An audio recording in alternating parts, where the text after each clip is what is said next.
বান্দরবান পৌরসভায় দীর্ঘ ২০ বছর পর শুধুমাত্র পে অর্ডার করেই নিয়োগ পেয়েছেন ৯ কর্মী।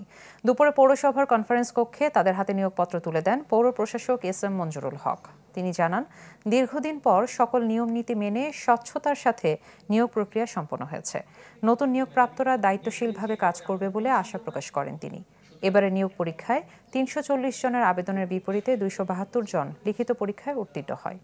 ফাইনাল পর্যায়ে ৯ জনকে নিয়োগ প্রদান করে পৌর কর্তৃপক্ষ।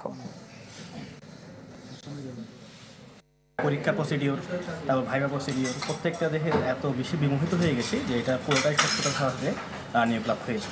আমরা খুবই আনন্দিত। এটা একটা নজিরবিহীন নিয়োগ ছিল। মাত্র ১০০ টাকায় আমি বান্দরবান পৌরসভায় কার্য সহকারী পদে চাকরি পেয়েছি।